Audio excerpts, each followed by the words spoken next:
घर की कंस्ट्रक्शन में सबसे बड़ी समस्या दुविधा क्या रहती है? जब हम स्लैब की ढलाई करते हैं, उसकी कास्टिंग करते हैं, तो उसमें हमें क्रैक्स दिख जाते हैं। और जब हमें क्रैक्स दिख जाते हैं तो लगता है कि थोड़े टाइम बाद यहाँ लीकेज होगी, घर कमज़ोर हो गया। तो आज की वीडियो में मैं आपको बताऊंगा, जैसे आप स्लैब कास्ट करते हो क्यों क्रैक्स आ जाते हैं, क्या वो गलत हैं, सही हैं, उनको सही कैसे करना है और क्यों आते हैं। लोगों के दिमाग में एक ही चीज़ होती है कि सीमेंट अच्छा नहीं लगाया इसलिए क्रैक्स आ गए। ये मिथ है, ये कुछ नहीं है।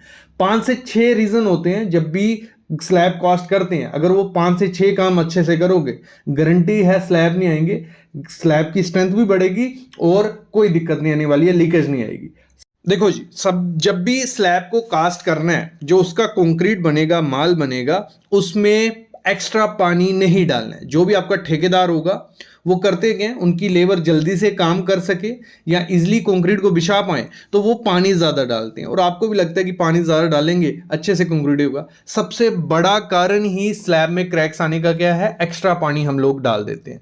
पानी भी लिमिट में रखना है। जैसे आप रेशो बनाते हो ना, कंक्रीट की M25 बना रहे हो, 1:1:2 का माल बना रहे हो, लेकिन पानी में उसमें ध्यान नहीं रखते हो, तो उसमें पानी का भी आपको ध्यान रखना है कि लिमिट में पानी आपको डालना है। सामने चार्ट आप देख रहे हो, इसके हिसाब से देख लो कि लगभग इतना पानी आपको डालना है। इससे ज्यादा थोड़ा डाल दो, लेकिन जितना ज्यादा पानी डालोगे उतने क्रैक्स होने के चांसेस हो जाते हैं। तो अपने ठेकेदार को एक्स्ट्रा पानी मत डाले दो। दूसरा काम क्या करना है, जैसे ही आपका कंक्रीट डल रहा है, मतलब थोड़ा डल गया, आधा छत हो गया और आगे डल गया, तो जैसे 30 से 40 मिनट होते हैं जहां कंक्रीट डल गया, वहां पे थोड़ा थोड़ा पानी मारना शुरू कर दो, शॉवर कर दो। एकदम से पानी प्रेशर का मत मारना, ऊपर से लेयर चल जाएगी। आप क्या कर सकते हो, गीली बोरियां करके उनको डाल दो और थोड़ा थोड़ा पानी उन पे मार दो। और वही 30 से 40 मिनट होते हैं। अगर वहां, क्योंकि देखो एकदम से इस समय गर्मी है, धूप पड़ रही है, पानी एकदम से एवेपोरेट हो रहा है, अगर उसको पानी नहीं मिलेगा वो कंक्रीट आपका फट जाएगा। तो उसको थोड़ा थोड़ा पानी पिलाना शुरू कर दो।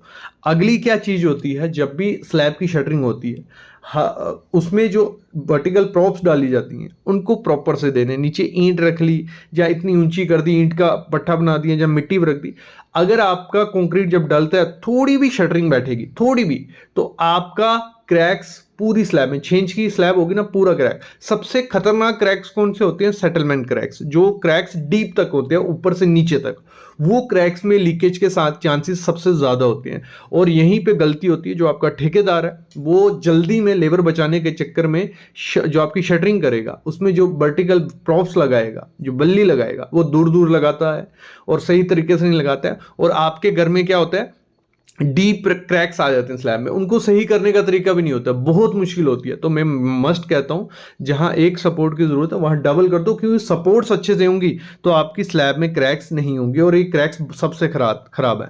जो ऊपर क्रैक्स दिखते हैं हमने, जैसे मतलब सीमेंट से जो क्रैक्स आएंगे या पानी से जो क्रैक्स आएंगे, वो इतने ज़्यादा खतरनाक नहीं है जितने सेटलमेंट वाले हैं। अगली गलती क्या होती है, सबके दिमाग में रहता है कि ज़्यादा सीमेंट डालेंगे माल बनाते हुए, कंक्रीट बनाते हुए, तो हमारी स्ट्रेंथ ज़्यादा आएगी। जितना ज़्यादा सीमेंट डालोगे उतनी गर्मी हमारी स्लैब में प्रोड्यूस होती है और फटने के चांसेस ज़्यादा हो जाते हैं। तो जितनी ज़रूरत है, जो M25 है उसमें अगर 7 बोरी का माल डालना है 1 MQ में, उतना ही डालो। ज़्यादा सीमेंट डालना सही नहीं है। और सीमेंट को ज़रूर चेक कर लेना वो जेन्युइन है नहीं, 3 महीने पुराना सीमेंट नहीं करना है। और डुप्लीकेसी बहुत ज़्यादा हो गई है मार्केट में आजकल, तो सीमेंट ज़रूर एक अच्छी जगह से लेना जहाँ डुप्लीकेट नहीं हो। अल्ट्राटेक के बैग्स बहुत डुप्लीकेट आ रहे हैं, हर एक कंपनी के डुप्लीकेट बैग आते हैं, मतलब बैग सेम होता है, बीच में सीमेंट डुप्लीकेट डाल दिया जाता है। तो जेन्युइन बंदे के साथ पास से लेना। अगली सबसे बड़ी गलती क्या होती है, स्लैब में जो कवर ब्लॉक होता है, सबको कवर ब्लॉक पता है, जिनको नहीं पता है तो कुछ ऐसे होते हैं कवर ब्लॉक। ये आपको स्लैब में 6 इंच की आपकी स्लैब है ना, 6 इंच की, तो नीचे भी क्या होगा, 1 इंच का कवर होगा, ऊपर भी 1 इंच का कवर होगा। मतलब स्लैब पतली नहीं करनी है। जब सरिया बांधना है, नीचे सरिया, जैसे शटरिंग हो गई, ये कवर ब्लॉक रखो, उसके ऊपर आपका सरिया बंधेगा और वैसे ही उतनी जगह ऊपर बचनी चाहिए, उसके ऊपर कंक्रीट हो जाएगा।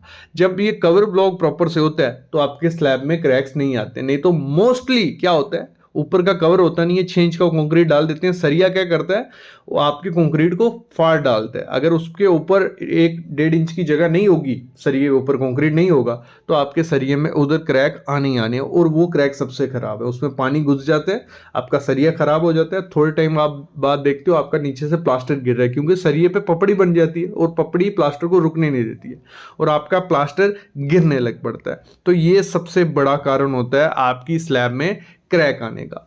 तो मैं जब भी बोलता हूं, मतलब जब भी आपको स्लैब कास्ट करनी है, मतलब उसकी ढलाई करनी है, एक तो माल अच्छे तरीके से बनाओ, प्रॉपर उसकी मेजरमेंट होनी चाहिए। आप वहीं खड़े रहो जहां कंक्रीट बन रहा है, माल बन रहा है, वहीं खड़े रहो कि सही से हो रहा है नहीं हो रहा है। दूसरा काम, जैसे शटरिंग हो रही है, शटरिंग सही से होगी तो कोई दिक्कत नहीं आएगा। तीसरा, जब ढलाई हो रही है, कंक्रीट हो रहा है, एक वाइब्रेटर होता है, वाइब्रेटर प्रॉपर से बजवाना है।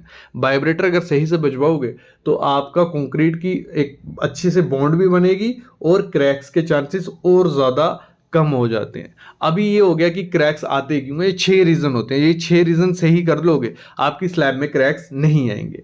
और इसमें एक चीज़ और जोड़ लेना, जैसे आपकी स्लैब कास्ट होती है, उसकी तराई कर लेना, क्यूरिंग कर लेना। मॉर्निंग में वीडियो, सुबह में वीडियो डाली थी, कितने दिन तराई करनी है देख लेना।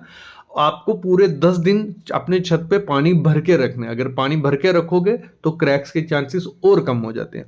अभी आती है बात, जैसे आपके स्लैब में क्रैक्स आ गए तो उसको सही कैसे करना। देखो, इतने ज़्यादा रिस्की नहीं होते। जो नॉर्मल क्रैक्स आते हैं ना, श्रिंकेज क्रैक्स हो गया या रैपिड ड्राइंग क्रैक्स हो गए, ये इतने ज़्यादा रिस्की नहीं होते। इनको आपको क्या करना है, यूआरपी की लेयर डालनी है। यूआरपी किसी भी डॉक्टर फिक्सिट की कंपनी का ले लो आप, या दूसरी रॉफ का, फॉसरॉक का, जिसका मिलता है, जिस पे यूआरपी लिखा होगा, वो आपको क्या करना है, वो इस पे 1-2 लेयर मार देनी है। जो क्रैक्स होंगे उसके अंदर वो फिल हो जाएगा, तो कोई दिक्कत नहीं रहेगी, आपके घर में लीकेज नहीं होगी।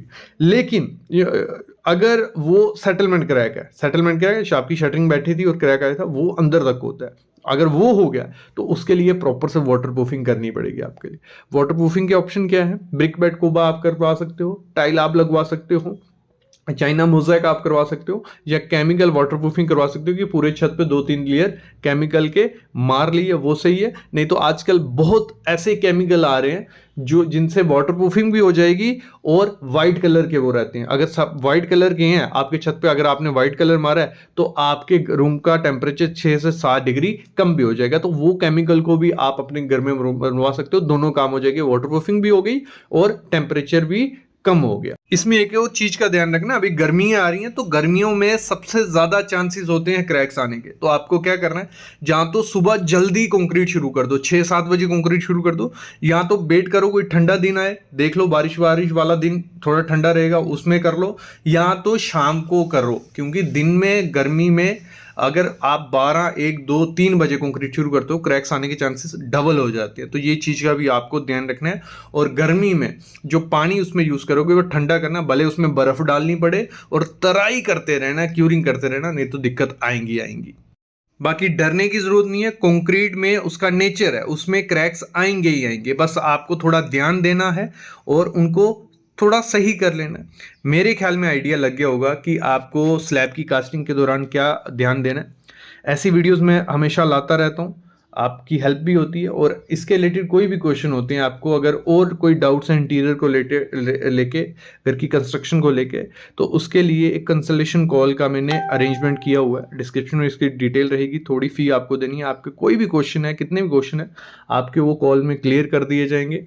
बाकी आप कमेंट करो, हमारे टेलीग्राम पे जुड़ो, इंस्टाग्राम पे, व्हाट्सएप पे, जो भी आपकी क्वेरीज होती हैं उस पर पॉसिबल करेंगे, जितनी जल्दी क्लियर कर सकेंगे उतना करेंगे। बाकी प्लीज़ चैनल को सब्सक्राइब कर लो, ऐसी वीडियोस हम लाते रहेंगे। Thank you guys.